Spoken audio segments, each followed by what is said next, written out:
देखिए 8 नंबर प्रश्न पर ध्यान दीजिए। 8 नंबर में है कि x तथा y साझेदार है जो लाभ हानि को 3:2 में बांटते हैं। ठीक है, वे z को 1/3 हिस्से के साथ साझेदारी में लेने के लिए सहमत हुआ है। इसके लिए ख्याति का मूल्यांकन पिछले 4 वर्षों के औसत लाभ के 2 वर्षीय क्रय पर किया जाना है। यानी औसत लाभ निकालने के लिए आप जानते हैं कि 5 वर्ष का लाभ है तो पांचों को जोड़िए, 5 से भाग दीजिए। 4 वर्ष का लाभ है तो चारों को जोड़िए, 4 से भाग दीजिए। तो ये हुआ औसत लाभ निकालना। लेकिन 3 नंबर सवाल में बताए थे 3 की 5 में कि लाभ का जो बात होता है वो वास्तविक लाभ होना चाहिए जो व्यवसाय के संचालन से हुआ है। कोई ऐसा लाभ नहीं होना चाहिए या ऐसा हानि नहीं होना चाहिए जो अनायास हो गया हो।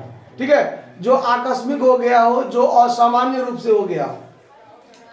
इस सवाल में 4 वर्ष का लाभ दिया हुआ है। गौर से देखिए कि 31 मार्च 2017 को 1.5 लाख का प्रॉफिट है, 31 मार्च 2018 को 1,20,000 का प्रॉफिट है, 31 मार्च 2019 को 1,80,000 का प्रॉफिट है और 31 मार्च 2020 को 1,70,000 का लॉस है।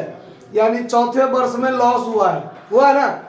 ठीक, आगे आपको एक बात दिया हुआ है जो आपको माथा को थोड़ा भरियाएगा, उसको थोड़ा गौर से समझिए।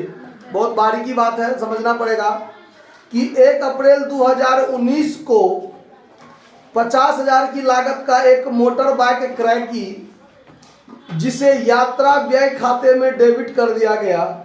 इस पर 20% वार्षिक ह्रास लगाया जाना है और उस तब ख्याति का मूल्य निकालिए। अब देखिए ये जो आपको 31 मार्च 2020 को 1,70,000 का लॉस दिया हुआ है, तो ये 31 मार्च 2020 को समाप्त हुआ है और ये वर्ष शुरू कब हुआ होगा? 1 अप्रैल 2019 को शुरू हुआ होगा ना है। और सवाल में क्या कहता है? 50,000 का एक मोटर बाइक खरीदा। ये क्या है? ये फिक्स एसेट्स है ना। मोटर बाइक क्या है? और लाभ का गणना कहाँ होता है? पीएल अकाउंट में। फाइनल अकाउंट पढ़े थे ना आप लोग, तो उसमें लाभ की गणना होता है। तो ध्यान से देखिए कि जब आप पीएल अकाउंट बनाए होइएगा तो आपको यहां पर नेट लॉस आया होगा जो 1,70,000 का नेट लॉस है। सवाल के हिसाब से 50,000 का मोटर बाइक खरीदा, ये तो फिक्स एसेट्स है ना, फिक्स एसेट्स।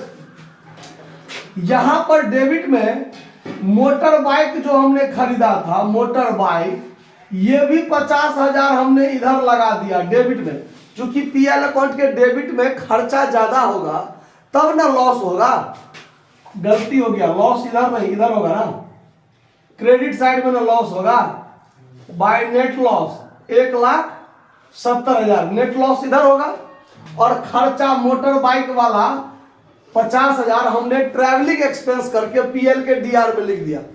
अगर हम इधर ये नहीं लिखते तो ये लाभ ये जो मेरा लॉस है, ये लॉस मेरा घट जाता कि नहीं जाता? इधर हम लिखे हुए हैं 50,000 मोटर बाइक, तो हमारा लॉस हुआ 1,70,000। अगर ये हम नहीं लिखे रहते तो हमारा लॉस कितना होता? लॉस तो होता लेकिन कितना? 1,20,000 का लॉस होता। मोटर बाइक नहीं समझ रहे बात? मोटर बाइक फिक्स एसेट्स है, तो फिक्स एसेट्स को पीएलडीआर में नहीं ना लिखते हैं, बैलेंस शीट में ना जाता है ना। लेकिन हमने मोटर बाइक जो 50,000 का खरीदा था उसको हम ट्रैवलिंग एक्सपेंस मानकर पीएलडीआर में रख दिया। तो वो पीएलडीआर में तो नहीं ना जाना चाहिए था। अगर पीएलडीआर में इसको हम नहीं देते तो ये लॉस हमारा 1,70,000 नहीं ना होता। 50,000 से लॉस, अगर खर्चा घटा देंगे तो मेरा लॉस भी घटेगा कि नहीं घटेगा? घटेगा ना। तो अगर ये खर्चा इधर हम नहीं दिखाते तो हमारा लॉस अब कितना होता? 1,20,000 होता है। अच्छा, अब ये मोटर बाइक पर 20% ह्रास भी लगाना था, वो ह्रास भी नहीं लगाया मैंने। अगर हम 20% ह्रास लगाते तो 10,000 ह्रास होता ना। 50,000 का 20% 10,000 ह्रास होता। तो वो 10,000 ह्रास हम इधर दिखाते डिप्रिसिएशन टू डिप्रिसिएशन, तो हमारा ये लॉस कितना हो जाता है? 1,30,000 हो जाता कि नहीं हो जाता है? तो हमने दो गलती किया है। एक गलती कि मोटर बाइक को खर्चा मानकर PLDR में रख दिया, वो नहीं रखना था। दूसरा 50,000 का मोटर बाइक पर 20% ह्रास लगाना था, 10,000 वो भी नहीं लगाया। तो ये दोनों काम करेंगे तब ना हमारा वास्तव में प्रॉफिट होगा या लॉस होगा, वो निकलेगा। तो यहाँ पर आपको 2020 वर्ष वाला जो लाभ लॉस दिया हुआ है 1,70,000, वो वास्तव में 1,70,000 नहीं होगा, वो होगा कितना? 1,30,000। तो सवाल हमारा 1,30,000 पर बनाना है, लेकिन इसमें 1,70,000 है, इसको हमको सही करना है ना। तो सही करेंगे कैसे? तो देखिए, नेट लॉस फॉर 31/3/2020 हमारा 1,70,000 लॉस है ना लॉस। तो चूंकि 50,000 का मोटर बाइक जो हमने खरीदा था, वो इसमें से क्या करना पड़ेगा? हटाना पड़ेगा, हटा देंगे। अब यहाँ इसमें से हम लेस करेंगे परचेज ऑफ बाइक, 50,000 घटा देंगे, तो हमारा लॉस कितना बचेगा? 1,20,000 बचेगा। और फिर इसमें क्या करेंगे?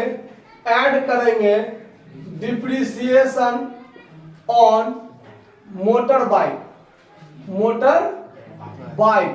एट द रेट ऑफ कितना? 20%। तो 50,000 का 20% कितना? तो ये हमारा कितना हो जाएगा?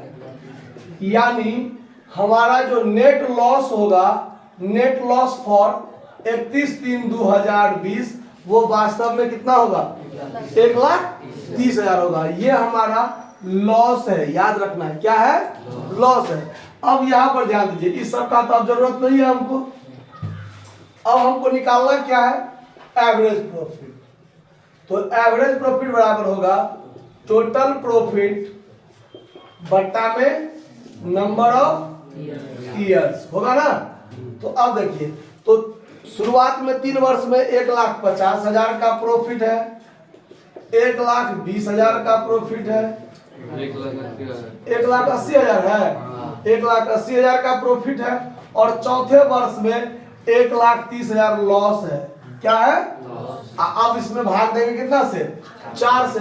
अब इसको जोड़िए, तो ये दोनों मिला के हो गया कितना? 3 लाख।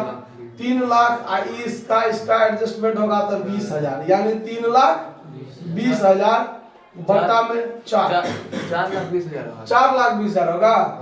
4,20,000 कैसे होगा? 1,50,000 और 1,30,000, ये घटेगा तो 20,000 बचेगा, और ये है 3 लाख, तो इसमें 20,000 जोड़ेंगे तो 3,20,000 में होगा। चलिए, अब ये काट देंगे तो हमारा एवरेज प्रॉफिट कितना हो गया? 80,000। अब निकालेंगे हम कौन चीज? गुडविल।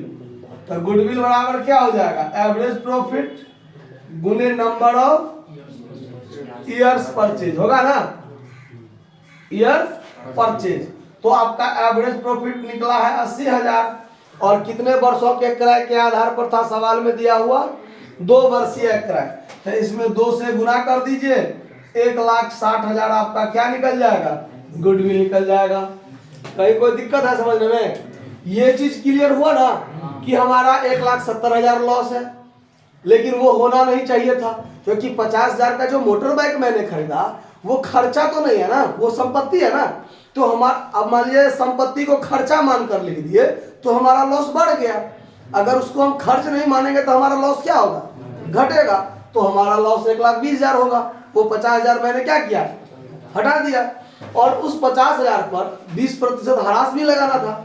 वो ह्रास तो खर्चा है जो हमारा PLDR में जाएगा, तो वो तो हमने नहीं दिया, लेकिन अब देंगे।